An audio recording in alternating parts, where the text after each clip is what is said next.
Hello and welcome back to the Real Estate Roundup podcast. I'm your host, Kobe Zinn, and I am joined here today by my co host, Andres Martinez. How's it going, man? Oh, and I'm doing great, man. How are you doing?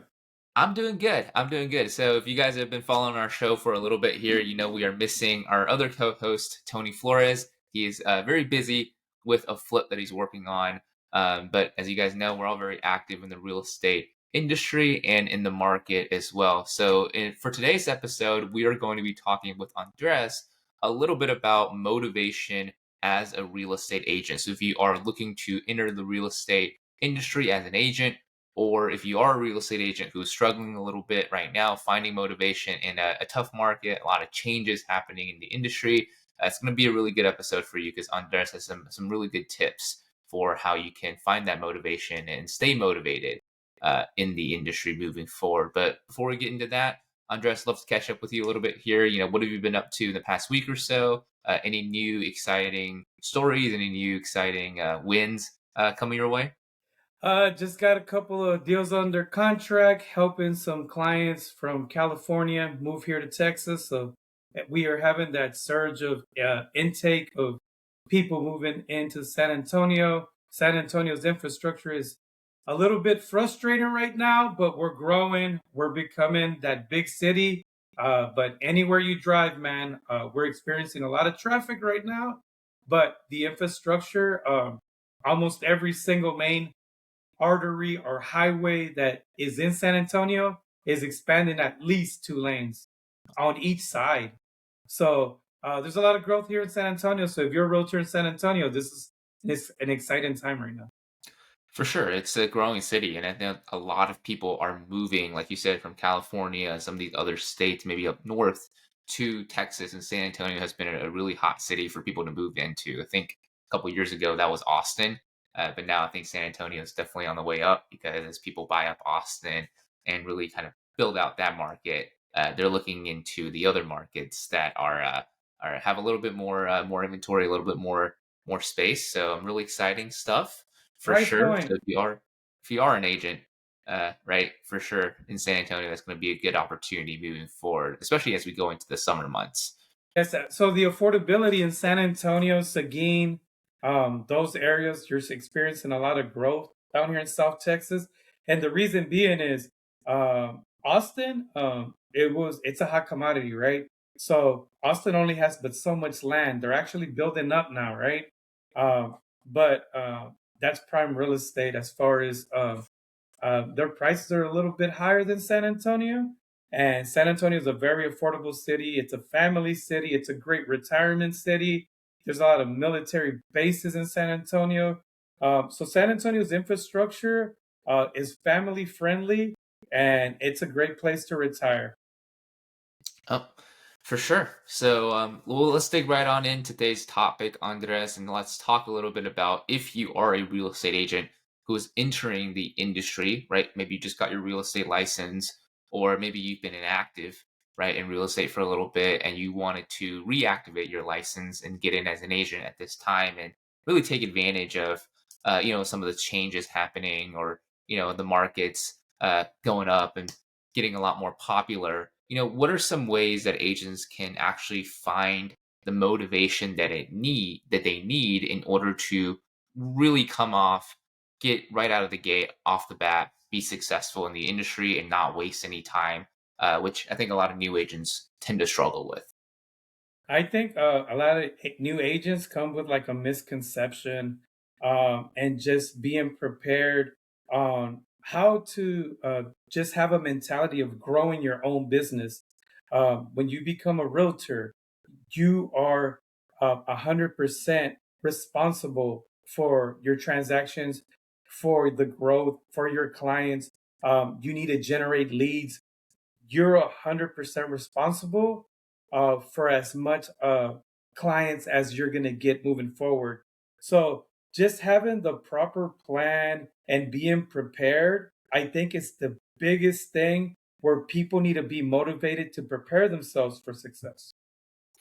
Absolutely. So that's a really good point because a lot of agents who do come into the industry don't understand that it is really their responsibility to get new business, right? And for them to actually go out there and really generate their own leads and their own new clients as well. So as an agent coming in who's, maybe they've been in the industry for a couple weeks or maybe just a couple months, and they're really struggling because they didn't come in with a mindset that they need to go out there and get their own leads, and they're thinking about quitting or they're thinking about, should I actually start buying some leads, right? Those are some things I think, all new agents go through. What are some things that you would say the agent can really go back to as far as finding and continuing their motivation to move forward in order to, not quit the industry and actually go out there and maybe hit that reset button and get started again on their path to success. Uh, One thing is,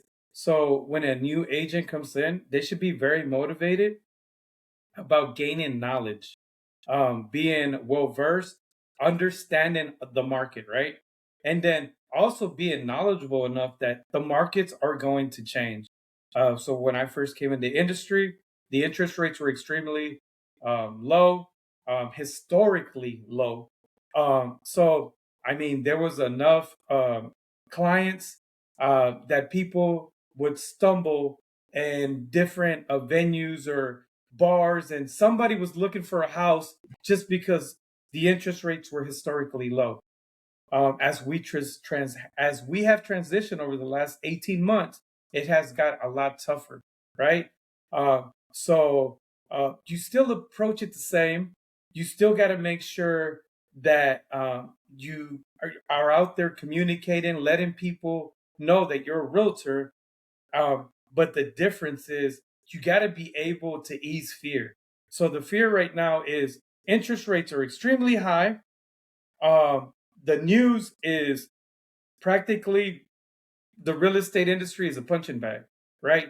There's a lot of news on there's a lot of news that is nationwide where uh, we have the NAR lawsuit, we have high interest rates, and everybody's thinking that it's not a good time and place to sell a home or to even buy a home.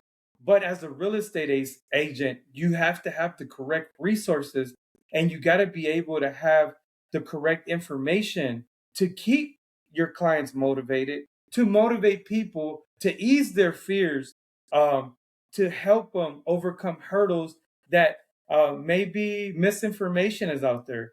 I personally have closed a lot of deals um, in a market where it's 7% or higher, even close to 8%, at 4.99, at 5.5. And that's by me staying motivated, by me staying locked in, gaining the resources that are going to benefit future clients. So when someone, hey, you're a realtor, Andres. So how's the market? Because anytime you see Andres out somewhere, the first thing people are going to ask, how's the market, right? Well, if I have the correct information to convey, right, and if I could just let them know that I'm still getting deals at a 4.99 interest rate, at a 5.5 interest rate, all of a sudden I'm going to attract their attention, right? Now they're motivated to start to listen to the information I'm finna provide for them, right? So by being motivated and gaining the knowledge, I'm able to make them motivated to possibly move forward and become clients of mine, and then help them with their real estate transaction. Right. And I think it's so important for an agent to be able to stay on top of this information within the industry because there is, like you said, a lot of misinformation that is out there. Right. And when a client hears that, it is your job as the agent to actually go in and actually ease those fears. One of the biggest things that I know you love to talk about, and I think is absolutely right, is the job of an agent.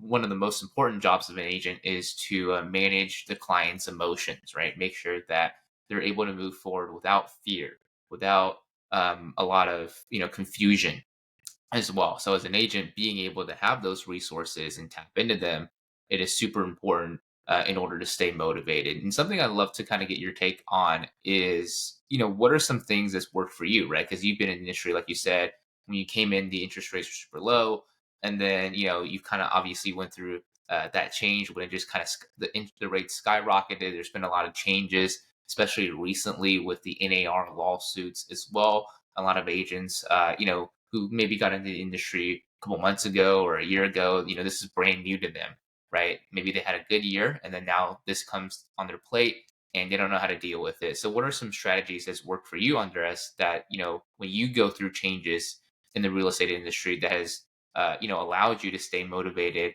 and stay on top of these changes so they don't kind of just hit you all of a sudden and take you out? So one thing is I like to set goals, right? So my goals when I first came into the real estate industry was like I'm going to help 8 clients, right? There would be buyers or sellers, right? So I'm going to help 8 clients. So that was over 12 months, right? That's a little bit less than a client a month. Year two was to help 12 clients. So that was one, right? And then now, my goals and what keeps me motivated is trying to help at least one family a week, right? So if I can help one family a week, it gives me the satisfaction of being able to provide a service or to provide a family with a future, right?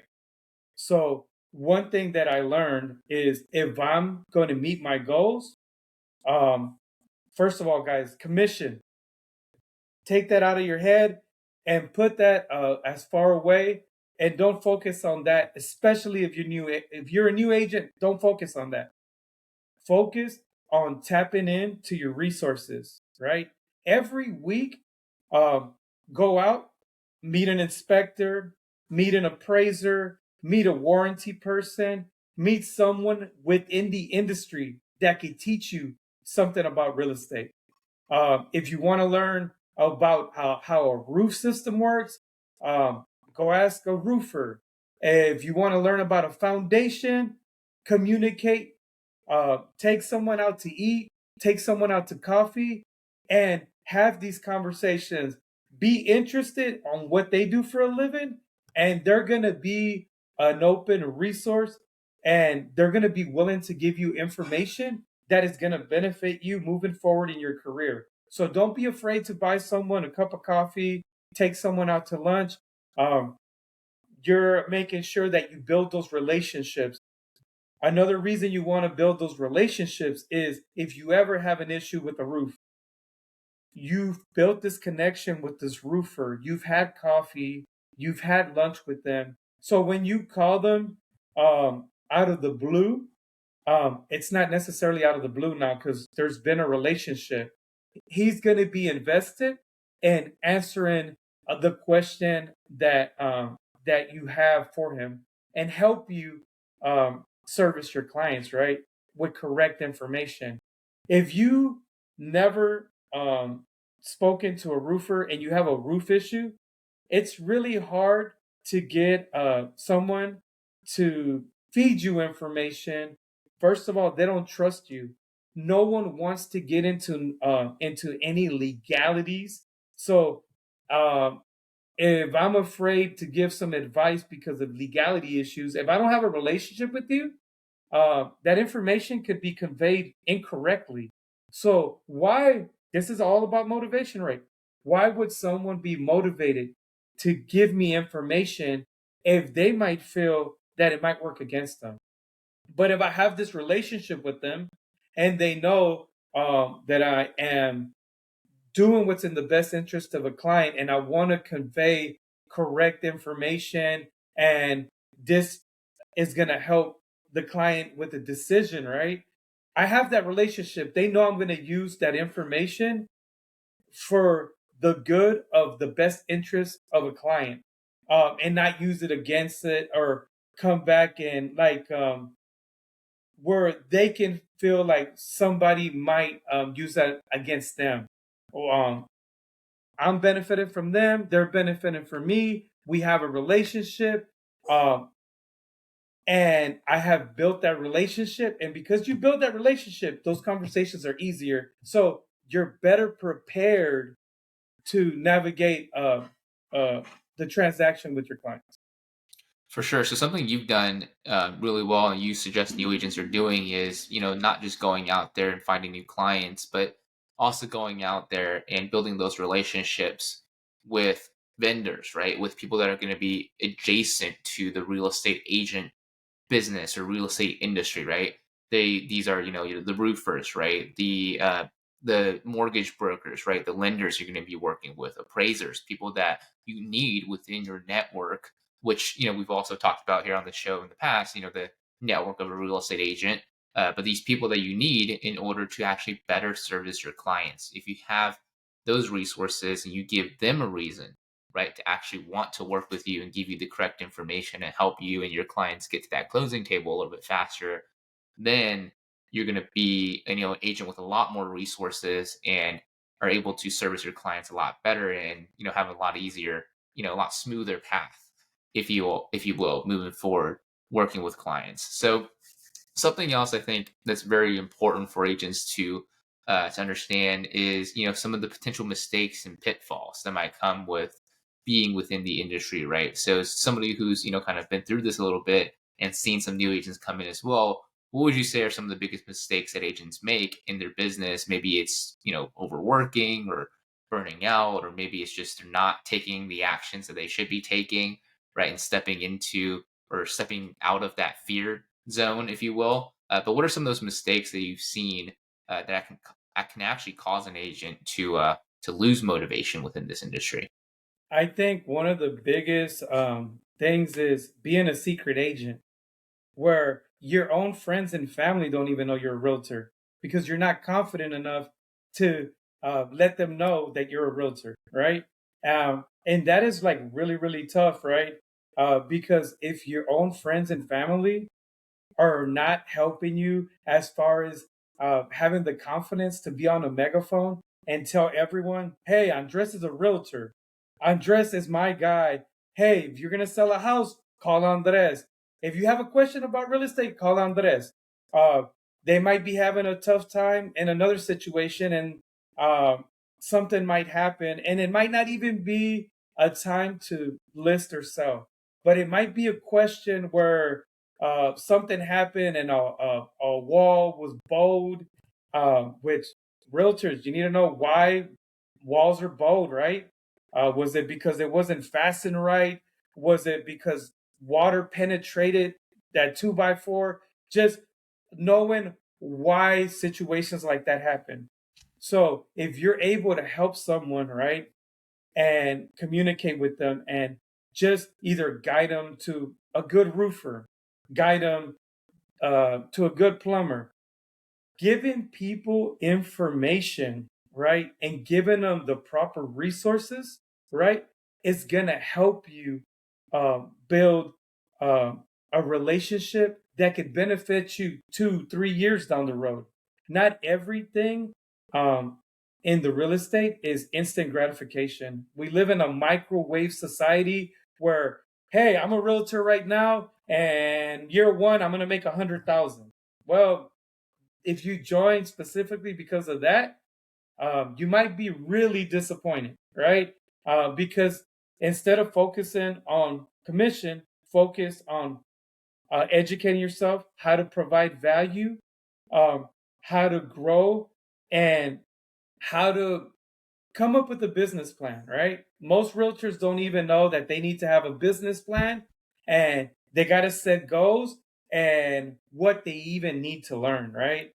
So, being around knowledgeable people, um, stay motivated, build relationships, have a good business plan, and uh, just being able to seek the correct resources. I think what a lot of people do is uh, they waste a lot of time thinking they're doing real estate. Some of them are lacking guidance. We're in the industry where a lot of boutique brokerages, right? Where we don't have that day-to-day interaction. As we've been talking, me and Kobe have been in conversation of developing something where there could be a template, there could be a blueprint, there could be a face-to-face interaction. Um, so realtors are not making those mistakes early in their careers, because guys, just as quick as you could get your license and you could be in the industry, twice as quick you could be out of the industry if you're not uh, staying motivated, and getting the proper guidance for you to grow within your career. Right, exactly. And you've seen this so much, right, within the industry. People are so excited to get in, spend all this time getting their real estate license, especially here in Texas, is 180 hours, right, to get your license here in Texas. And then, within a month, 2 months, right, they're out of the industry. They're no longer an agent. They're doing something else. They're selling, insurance, or they just got another job somewhere else, right, or they're driving Uber.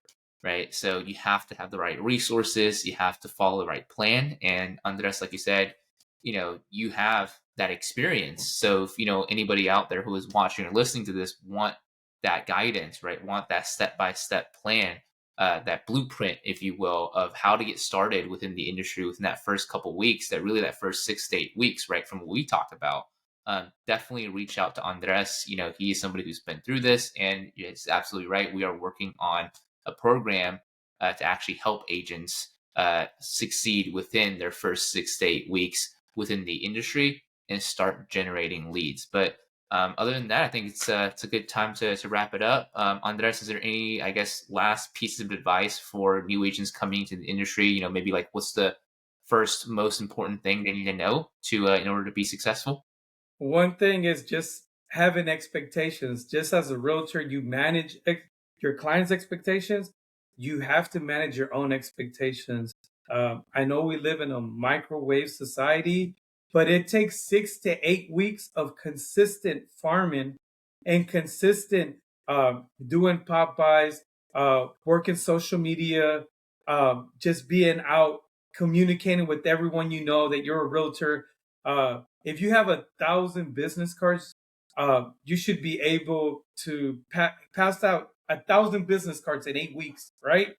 Yeah. It takes about 6 to 8 weeks to get one client, guys, right? And that's a realistic expectation, right? Some people will tell you you won't see a contract 6 to 8 months. That's never communicated to anyone, right? It wasn't communicated to me, and I was in shock my first week in real estate, but I was very, very aggressive. I was very, very eager. I was motivated. I was so excited. I'm a realtor. What do I need to learn? I'll sign up for classes. I went on my own. I would walk houses on my own to practice. I would role play uh, by myself, just trying to make sure that I would be prepared for the moment. So, guys, prepare yourself for the moment, stay motivated, understand that it's not going to happen overnight. Give yourself realistic expectations, and um, you will succeed. You just got to be consistent.